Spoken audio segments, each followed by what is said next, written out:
शहनाइयों के गूंजते सुरों और जलते हुए पावन हवन कुंड के धुएं के बीच जब रेहान ने दुल्हन के लिबास में बैठी नव्या को देखा तो उसके हाथ में पकड़ा फूलों का थाल छूटकर जमीन पर बिखर गया। 15 साल के लंबे और खामोश अरसे के बाद नव्या की वही पहचान वाली मासूम आंखें उसके सामने थी, जिनमें आज भी बिछड़ने के असीम दर्द की नमी साफ झलक रही थी। रेहान का दिल इतनी जोर से धड़का कि उसे लगा मानो उसकी पूरी दुनिया एक ही पल में रुक गई हो और पुराने जमाने की धुंधली सी यादें उसकी आंखों के सामने फिर से जिंदा होने लगी हों।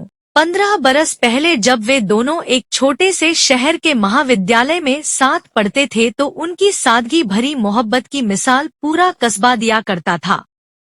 नव्या की बेपरवाह मुस्कान और रेहान का शांत स्वभाव मिलकर किसी सुंदर कविता की तरह लगा करते थे, जहां न कोई स्वार्थ था और न ही कोई दिखावा।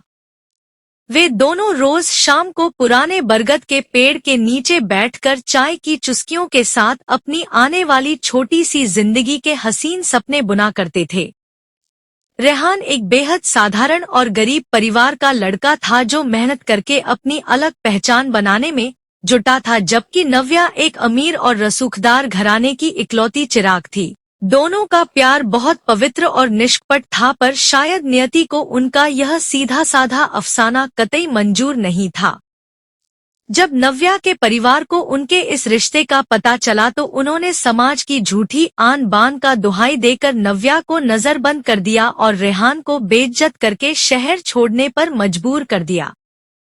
उस अचानक आई आंधी ने दो तड़पते दिलों को पल भर में हमेशा के लिए अलग कर दिया था, क्योंकि नव्या की इच्छा जाने बिना उसकी शादी किसी दूसरे बड़े शहर में तय कर दी गई थी। रेहान ने उस काली रात के बाद फिर कभी उस कस्बे की तरफ मुड़कर नहीं देखा और अपनी पूरी जवानी को सिर्फ कठोर परिश्रम और नव्या की पुरानी यादों के नाम कर दिया। उसने अपनी लगन से सफलता का एक ऊंचा मुकाम हासिल तो कर लिया, पर अपने दिल के दरवाजे कभी किसी दूसरी स्त्री के लिए नहीं खोले, क्योंकि उसके लिए पहली मोहब्बत सिर्फ एक बार होने वाला पवित्र एहसास थी, जिसकी जगह कोई और नहीं ले सकता था। 15 साल तक रेहान यही सोचकर अपने दिल को दिलासा देता रहा कि नव्या अपने नए संसार में खुश होगी और उसने पुरानी यादों को पूरी तरह भुला दिया होगा। लेकिन आज जब वह अपने एक मित्र की बहन के विवाह में शामिल होने आया था और दुल्हन के रूप में नव्या की छोटी बहन के पास नव्या को मंडप में बैठा देखा तो उसके पैरों तले जमीन खिसक गई। नव्या के हाथों में सजी मेहंदी के बीच उसके कांपते उंगलियों ने एक छोटा सा मोड़ा हुआ पीला लिफाफा रेहान की ओर बढ़ा दिया, जिसे देखकर रेहान का सीना भर आया। उस खत की हर एक पंक्ति 15 सालों से सहेजे गए उन आंसुओं से लिखी गई थी जो नव्या हर ढलती शाम को रेहान की याद में बहाया करती थी। रेहान ने कांपते हाथों से जब उस खत को खोला तो उसे एहसास हुआ कि जितने सालों से वह खुद को तन्हा समझकर घुट रहा था, असल में नव्या भी दूरी के उस पार उतनी ही बड़ी तड़प के साथ अपनी जिंदगी काट रही थी। खत में लिखा था कि रेहान, मुझे तुमसे दूर तो कर दिया गया, पर मेरे दिल से तुम्हारा नाम मिटाना इस दुनिया के बस में नहीं था। मैंने अपने परिवार की इज्जत की खातिर यह शादी का जोड़ा तो पहन लिया, पर मेरी रूह हमेशा तुम्हारे दिए उस सच्चे वादे के पास ही ठहरी रही। यह पढ़ते ही रेहान के सब्र का बांध पूरी तरह टूट गया और उसके आंसुओं की बूंदें उस पुराने कागज पर गिरकर नव्या की लिखावट को भिगोने लगी।